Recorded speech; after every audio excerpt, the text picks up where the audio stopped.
नमस्कार, नक्षत्र दुनिया चैनल में आप सभी का हार्दिक स्वागत है। मित्रों, आज की वीडियो में हम बात करेंगे चंद्रमा से सूर्य अलग अलग भावों में बैठे होने पर किस प्रकार के फल देते हैं। इस पर आज के वीडियो में हम विचार करने वाले हैं। यदि आप इस वीडियो को लग्न कुंडली के माध्यम से देख रहे हैं तब आप देखिए आपकी कुंडली में चंद्रमा जिस भी भाव में बैठे हुए हैं वहां से गिने, यानी चंद्रमा के साथ सूर्य बैठे हुए हैं या चंद्रमा से दूसरे घर में, चंद्रमा से तीसरे घर में, चंद्रमा से चौथे घर में या चंद्रमा से पांचवें घर में, छठे, सातवें, आठवें, नवें, 10वें, 11वें, 12वें भाव में किस भाव में चंद्रमा से सूर्य बैठे हुए हैं, उस हिसाब से आप इस फल को देखें।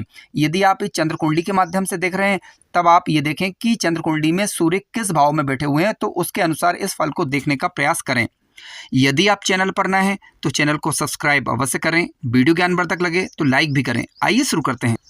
मित्रों, आपकी लग्न कुंडली में चंद्रमा किसी भी भाव में हो, यदि वहां पर चंद्रमा और सूर्य एक साथ बैठे हुए हों तो इस फल को कुछ इस प्रकार से देखने का प्रयास करें। देखिए, ऐसा जातक समस्त सुखों को भोग करने वाला होता है, यानी जातक के जीवन काल में सुख अच्छा रहता है। भौतिक सुख जीवन काल के दौरान सामान्यतः अच्छा बना रहता है, लेकिन जरा जरा सी बात पर झगड़े करना, क्रोधी हो जाना, ठीक है, यानी बात बात में गुस्सा करने वाला जातक हो सकता है। अड़ियल स्वभाव ऐसे जातक का हो सकता है।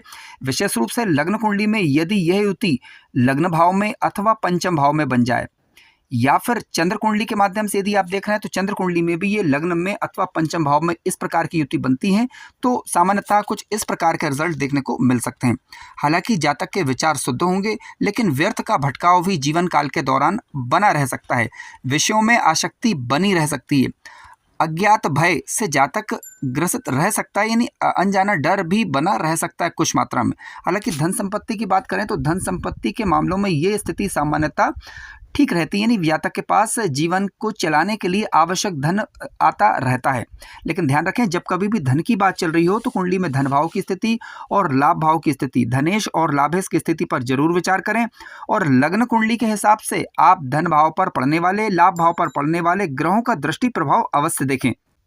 मित्रों, यदि चंद्रमा से सूर्य दूसरे भाव में बैठे हुए हों तो कुछ इस प्रकार के फल देखे जा सकते हैं। देखिए, चंद्रमा से सूर्य जब दूसरे भाव में बैठते हैं तो धन संपत्ति में थोड़ी समस्या जातक के जीवन काल के दौरान रह सकती है। परिवार और कुटुंब में मतभेद की स्थिति या वैचारिक मतभेद की स्थिति बनी रह सकती है। जातक आर्थिक समस्याओं से जूझ सकता है। अब ध्यान रखिएगा कि लग्न कुंडली के हिसाब से भी आपको देखना है कि लग्न कुंडली में धनेश की स्थिति क्या है और धन भाव पर किन ग्रहों का प्रभाव पड़ रहा है, यानी धन भाव में कौन से ग्रह बैठे हुए हैं, कारक ग्रह बैठे हुए हैं कुंडली के या अकारक ग्रह बैठे हुए हैं। धन भाव पर पड़ने वाले ग्रहों का दृष्टि प्रभाव देखने के बाद ही हम ये कह पाएंगे सटीक रूप से कि वास्तव में जातक को धन से संबंधित समस्या किस हद तक रहेगी। लेकिन यदि आप चंद्र कुंडली के माध्यम से देख रहे हैं तो चंद्र कुंडली में यदि चंद्रमा से सूर्य दूसरे भाव में बैठते हैं तो आर्थिक समस्याएं कुछ हद तक बनी रह सकती है। परिवार कुटुंब में कुछ वैचारिक मतभेद रह सकता है। जातक की वाणी उग्र रह सकती है, ठीक है। हालांकि आकस्मिक धन लाभ की संभावनाएं बनती हैं, लेकिन अब इसके लिए आपको यह भी देखना होगा कि सूर्य मित्र ग्रही होकर बैठे हुए हैं या फिर शत्रु ग्रही होकर बैठे हुए हैं। सारी बातों को विचार करने के बाद और गुरु ग्रह की स्थिति को देखने के बाद ही ये वास्तव में हम तय कर पाएंगे कि ये सूर्य वास्तव में आर्थिक समस्या यदि देते हैं तो कितनी देंगे। मित्रों, चंद्रमा से सूर्य यदि तीसरे भाव में बैठे हुए हों तो ऐसी परिस्थिति में जातक को किए गए परिश्रम का लाभ जीवन काल के दौरान मिल पाए, इस बात की संभावना बनती है यदि सूर्य कुंडली में कारक ग्रह बनकर बैठे हुए हों, ठीक है। भाग्य का लाभ जातक को मिल पाता है। धर्म कर्म में जातक रुचि लेता है। पूर्व के किए गए कर्मों का लाभ भी जातक अपने जीवन काल में ले पाता है। घर परिवार में मान सम्मान जातक का अच्छा रहता है। जातक को पिता का सहयोग मिलता है। जातक पिता का सहयोग करने वाला होगा। धर्म का सहारा लेकर जीवन को आगे बढ़ाने का प्रयास करता है। लेकिन यदि आप इसे चंद्र कुंडली के माध्यम से देख रहे हैं तो इस प्रकार के जो मैंने फल कहे, कुछ इस प्रकार के ही फल जीवन काल के दौरान देखने को मिलते हैं। लेकिन मान लीजिए आप लग्न कुंडली के हिसाब से देख रहे हैं तो आप यहाँ पर ये देखें कि पराक्रम भाव में राशि का अंक कौन सा लिखा हुआ है, उसके स्वामी ग्रह की स्थिति क्या है और पराक्रम भाव पर पड़ने वाले ग्रहों का दृष्टि प्रभाव भी अवश्य देखें। आइए विचार करते हैं कि चंद्रमा से सूर्य यदि चतुर्थ भाव में बैठे हुए हों तो किस प्रकार के फल हो सकते हैं। मित्रों, चंद्रमा से सूर्य यदि चतुर्थ भाव में बैठे हुए होते हैं तो सामान्यतः ये ठीक नहीं कहा जा सकता। यानी चंद्रमा आपकी कुंडली में जिस भी भाव में बैठे हुए हैं वहां से चंद्रमा चौथे भाव में यदि बैठे हुए हैं या फिर चंद्र कुंडली के माध्यम से आप देख रहे हैं तो चंद्रमा चतुर्थ भाव में बैठे हुए हैं तो सामान्यतः ये घरेलू सुख में कमी करते हैं। ठीक है, घरेलू सुख शांति थोड़ा सा कम रहती है।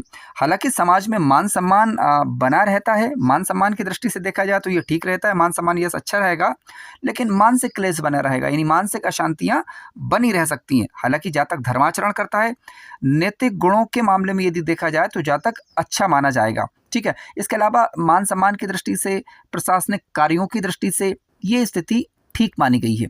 लेकिन ध्यान रखें कि लग्न कुंडली के हिसाब से कुंडली के चतुर्थ भाव में राशि का जो अंक लिखा है उसके स्वामी ग्रह की स्थिति को अवश्य चेक करें, और चतुर्थ भाव पर लग्न कुंडली में चतुर्थ भाव पर पड़ने वाले ग्रहों का दृष्टि प्रभाव अवश्य देखें। और सूर्य की जब हम बात कर रहे हैं तो सूर्य ये भी देखें कि कुंडली में कारक ग्रह हैं या नहीं। यदि कारक ग्रह हैं तो सामान्यतः अच्छे रिजल्ट इनके दिखाई देंगे, यानी अशुभ प्रभावों में कमी आती है। लेकिन यदि अकारक ग्रह बनकर बैठते हैं या छठवें, आठवें या 12वें भाव के स्वामी बनकर बैठते हैं तो निसंदेह घरेलू वातावरण को थोड़ा सा ये खराब कर सकते हैं, इस बात की संभावना बनती है। मित्रों, चंद्रमा से सूर्य यदि पंचम भाव में बैठे हुए हैं तो ये स्थिति सामान्यतः ठीक कही जाएगी। जातक विवेकशील होगा, जातक का विवेक अच्छा काम करेगा, समाज में मान सम्मान भी अच्छा रहेगा, रचनात्मक प्रकृति का जातक रहता है। जातक उच्च पदाधिकारी भी हो सकता है यदि कुंडली का लग्न और लग्नेश मजबूत हो, शनि ग्रह कुंडली में अनुकूल होकर बैठे हुए हों और अन्य शुभ ग्रहों का सपोर्ट मिल रहा हो तो समाज में अच्छा सम्मान मिलने के अलावा जातक उच्च पदाधिकारी भी बन सकता है। इस बात की संभावना से इनकार नहीं किया जा सकता। जातक गहरी सोच का होगा, यानी जातक किसी बात के मर्म को समझकर, किसी बात की गहराइयों को समझकर विचार करने वाला होगा, उत्तर देने वाला होगा, कार्य को करने वाला होगा। जातक की संतान अच्छी रहती है, सांस्कारिक बनी रहती है। लेकिन ध्यान रखें कि कुंडली के लग्न कुंडली के हिसाब से आप ये देखें कि पंचम भाव में पंचमेश की स्थिति क्या है, और पंचम भाव पर पड़ने वाले ग्रहों का दृष्टि प्रभाव अवश्य चेक करें, क्योंकि उसे देखने के बाद ही आप ये तय कर पाएंगे कि इन सूर्य के आपको कितने अच्छे रिजल्ट मिल पाएंगे। मित्रों, आइए अब बात करते हैं कि चंद्रमा से सूर्य यदि छठे भाव में बैठे हुए हों तो किस प्रकार के फल हो सकते हैं।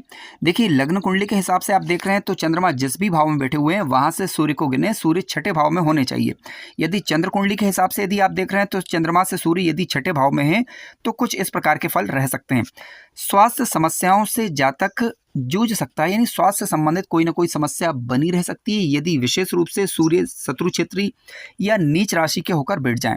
नेत्रों से संबंधित पीड़ा बनी रह सकती है।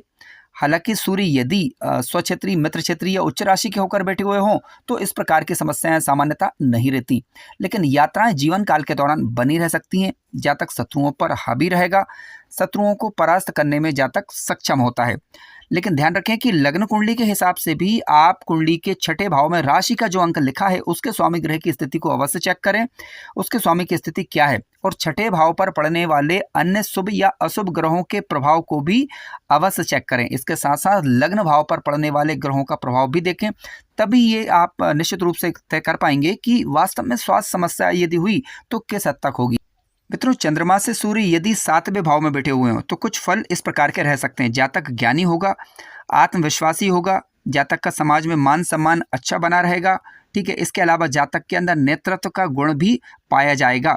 ध्यान रखें कि इसके लिए आवश्यक है सूर्य स्वक्षेत्री, मित्र क्षेत्री या उच्च राशि के होकर बैठे हुए हों, और लग्न कुंडली के हिसाब से सप्तम भाव में राशि का जो अंक लिखा है उसके स्वामी ग्रह की स्थिति भी देखें, और लग्न भाव में पड़ने वाले ग्रहों का दृष्टि प्रभाव भी देखें। यदि सभी शुभ हुए तो कुछ इस प्रकार के रिजल्ट फिर रह सकते हैं। अब मान लीजिए कि चंद्रमा से सूर्य सप्तम तो बैठे हुए हैं, लेकिन पीड़ित होकर बैठे हुए हैं, नीच राशि के होकर बैठे हुए हैं, शत्रु राशि के होकर बैठे हुए हैं, और लग्न कुंडली में भी सप्तमेश की स्थिति ठीक नहीं हो, तो ऐसी परिस्थिति में दाम्पत्य जीवन प्रभावित रह सकता है, व्यावसायिक परेशानियां रह सकती हैं, जातक को पेट जनित समस्याएं रह सकती हैं। इस प्रकार की स्थितियां बन सकती हैं। आइए अब बात करते हैं चंद्रमा से सूर्य यदि आठवें हो जाएं तो क्या फल हो सकते हैं।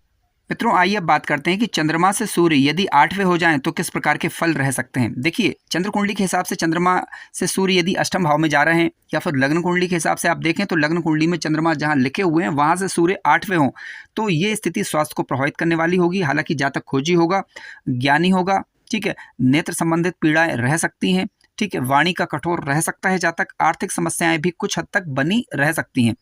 इसके अलावा आकस्मिक परेशानी यानी जीवन काल के दौरान रह सकती हैं। ऐसी परिस्थिति में आप लग्न कुंडली में अष्टमेश की स्थिति चेक करें और अष्टम भाव पर पड़ने वाले ग्रहों का दृष्टि प्रभाव भी अवश्य देखें। और ये भी देखें कि सूर्य जो बैठे हुए हैं चंद्रमा से 8वें, वह मित्र क्षेत्रीय होकर बैठे हुए हैं या फिर शत्रु क्षेत्रीय होकर बैठे हुए हैं, क्योंकि इनका भी अपना महत्व है। यदि सूर्य मित्र क्षेत्रीय हुए तो जिन बातों की अभी हमने चर्चा करी, बुरी बातों की नहीं, उनमें कहीं ना कहीं कमी देखने को मिलेगी।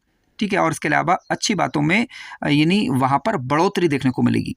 मित्रों, चंद्रमा से सूर्य यदि 90 भाव में बैठ जाएं तो ये स्थिति अच्छी मानी जाएगी। जातक को अपने जीवन काल में धर्म का लाभ मिलता है।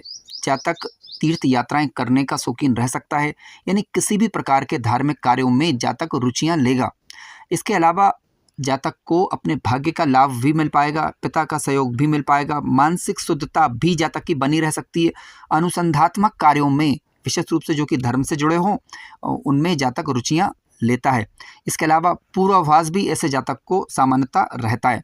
ध्यान रखें कि अच्छे फलों के लिए आपको लग्न कुंडली के हिसाब से नवम भाव में राशि का जो अंक लिखा हुआ है यानी भाग्येश की स्थिति पर विचार करना है। भाग्येश नीच राशि या शत्रु राशि के ना बैठे हो हों, यदि स्वक्षेत्री मित्र क्षेत्रीय होकर खुद के घर में यानी भाग्य भाव में बैठ जाएं या किसी भी भाव में बैठ जाएं, वहां से नवम भाव पर दृष्टि प्रभाव दिखा दें तो ये स्थिति काफ़ी अच्छी मानी जाएगी फिर।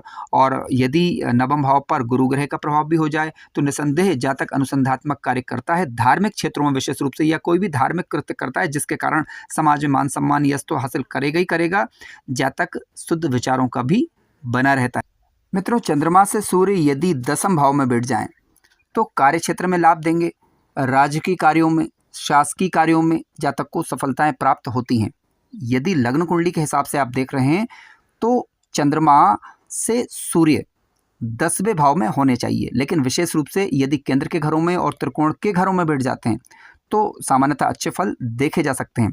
लग्न कुंडली के हिसाब से आप ये देखें कि दशमेश की स्थिति क्या है। कुंडली में दशमेश की स्थिति यदि शुभ हुई, यानी कहने का तात्पर्य यह है कि वह मित्र क्षेत्रीय या उच्च राशि के होकर बैठे हुए हों, और चंद्र कुंडली में भी सूर्य यदि 10वें भाव में आ जाएं या चंद्रमा से यानी 10वें हो जाएं तो मान सम्मान की दृष्टि से, शासकीय कार्यों की दृष्टि से, सरकारी नौकरी की दृष्टि से ये स्थिति शुभ मानी गई है। यदि कुंडली में लग्नेश मजबूत हो तो जातक इन कार्यों में सफलताएं प्राप्त कर सकता है, इस बात की प्रबल संभावना बनती है। राजनीतिक क्षेत्रों में भी जातक सफलता दर्ज कर पाता है, यानी विशेष रूप से जातक एक अच्छा राजनेता बन सकता है यदि लग्न भाव पर शुभ ग्रहों का प्रभाव हो और सूर्य कुंडली में कारक ग्रह बनकर मित्र क्षेत्रीय होकर 10वें भाव में बैठे हुए हों। यानी दसम भाव में बैठे हुए सूर्य की जितनी भी प्रशंसा करें वह कम ही मानी जाएगी। कार्य क्षेत्र की दृष्टि से विशेष रूप से यदि देखा जाए तो ये सूर्य सफलता प्रदायक माने जाते हैं।